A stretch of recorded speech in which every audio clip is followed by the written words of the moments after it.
కేంద్ర ప్రభుత్వం అన్ని రాష్ట్రాల అభివృద్ధికి తోడ్పడుతుందని అస్సాం ముఖ్యమంత్రి హిమంత బిస్వా శర్మ అన్నారు.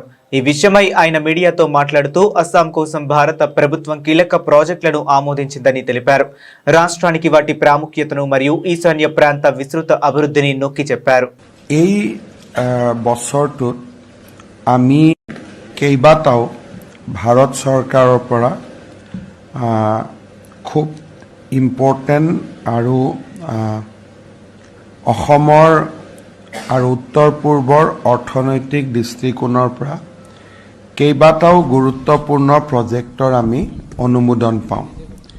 ইয়াৰ ভিতৰত গুৱাহাটী ৰিং ৰোড, আপোনালোকে জানে যে ই গোটেই গুৱাহাটী মহানগৰখনক আউটাৰ ৰিং ৰোড হিচাপে বান্ধিব আৰু ইয়াত কুৰুৱা নাৰেংগী দলংখনো সমাৱেশী হৈ আছে। এই প্ৰজেক্টটোত আমি ৫,৭২৯ কোটি টকা with land allocation, land acquisition ৭,০০০ কোটি টকা ভাৰত চৰকাৰ আৰু অসম চৰকাৰে ব্যয় কৰিব।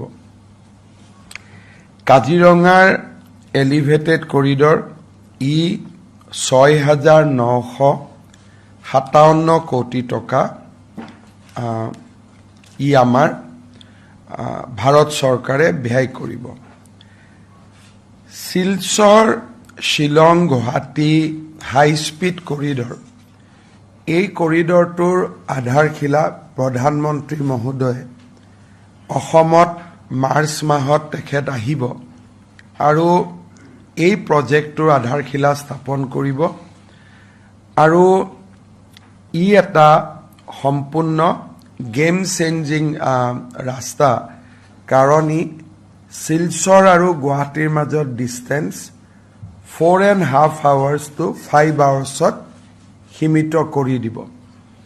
আৰু এই প্ৰজেক্টটো এতিয়ালৈকে ভাৰত চৰকাৰে অসমত গ্ৰহণ কৰা নেশ্যনেল হাইৱেৰ ক্ষেত্ৰত আটাইতকৈ ডাঙৰ প্ৰজেক্ট 22,864 কোটি টকা খৰচ হ'ব।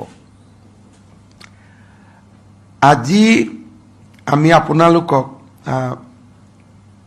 বিশেষভাৱে যোৱা পৰহি দিনা কেবিনেট কমিটি অফ ইকনমিক এফেয়াৰ্ছে ব্ৰহ্মপুত্ৰৰ ওপৰত twin tube under water road rail tunnel, যিটো নুমলীগড় আৰু গহপুৰক সংযোজিত কৰিব, এই প্ৰজেক্টটোৰ বিষয়ে আমি আপোনালোকক ডিটেইলছ ক'বৰ কাৰণে ইয়াতে মাতিছোঁ। এই প্ৰজেক্টটোত সৰ্বমুঠ ব্যয় হ'ব 18,662 কোটি টকা।